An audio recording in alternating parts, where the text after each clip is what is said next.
nakilala ko isang babaeng nagpatibok ng puso ko upang naging inspirasyon ko sa pag-aaral. Mabuti naman ang pakikitungo sa akin nung una, naging matagal ang aming pagsasama at naging masaya.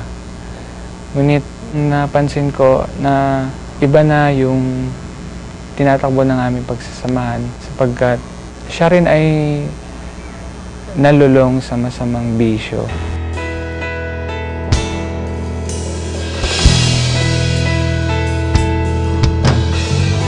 Hindi ito alam ng kanyang magulang sapagkat busy nga ang kanyang ama't ina at dahil siya rin ay nag-iisang anak, doon siya lalong napalayo sa kanyang pamilya.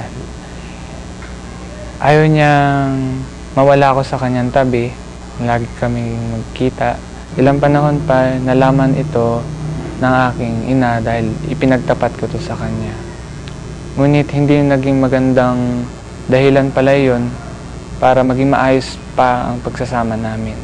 Doon na nagsimula na umiwas na ang aking kasintahan sa akin at sa aking magulang. Nagkaroon ng parang sigalot, nag-away, at kahit sa telepono ay pinagsasagot ang aking mahal na ina. May kasama pagbabanta at pananakot na rin sa aking pamilya. Ako ay nagkasakit.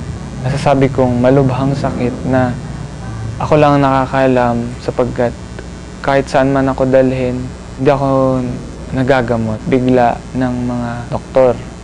Palit-palit na ako ng doktor sa ospital hanggang may nakapagturo sa aking mahal na ina na puntahan daw namin ang isang albularyo na pwedeng makatulong daw sa akin.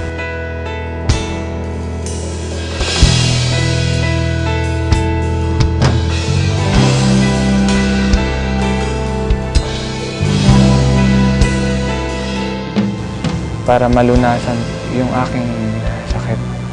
At ito ay mas lalo pang nagkaroon ng panibagong pagsubok sa akin dahil kumbaga sa hospital ay may parang therapy or treatment.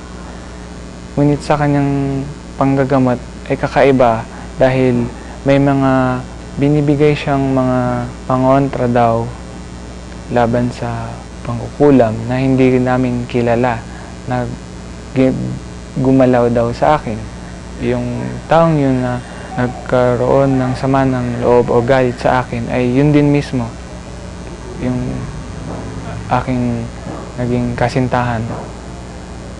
At pinagamit na nga ako ng pangontra dahil ito daw ay napakalakas at hindi namin kayang tumbasan o talunin sa pamamagitan lamang ng pagpapagamot sa ospital at mga iniinom.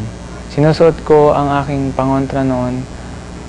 May araw na iba-ibang kulay ang sinusuot ko. Pag sa araw ng Lunes hanggang Huwebes ay kulay berde at kapag Biyernes naman ay kulay pula.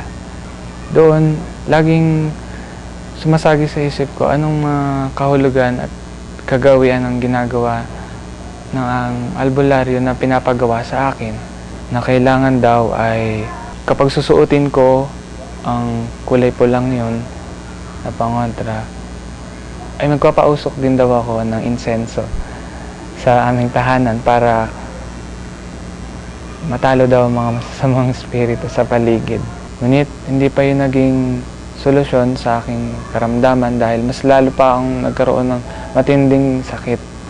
Halos ilang buwan ako nakahiga dahil lalo akong nangayayat at pinagsisilbihan na lang ako ng aking magulang. Hinahatidan ako ng pagkain, maghapon lang ako nakahiga at para nawalan na rin ako ng pag-asa pang gumaling. Ilang gabi rin akong di makatulog. Hindi na mapigil ang aking pag-iisip. Nawalan din ako ng malay na hindi ko na mismo kilala ang sarili ko noon. Kung sino nga talaga ako. May naghayo sa amin na sila daw ay taga-community ng Children of Light sa pangunguna ni Sister Lita. pinakilala sa aming tahanan at malugod namin tinanggap sa aming pamilya. Ang aking ama at ina ay naging parte ng iba't ibang kaganapan sa community, lalo na ang aking butihing ama na naglingkod simula nung hayuan kami ng Mama Mary.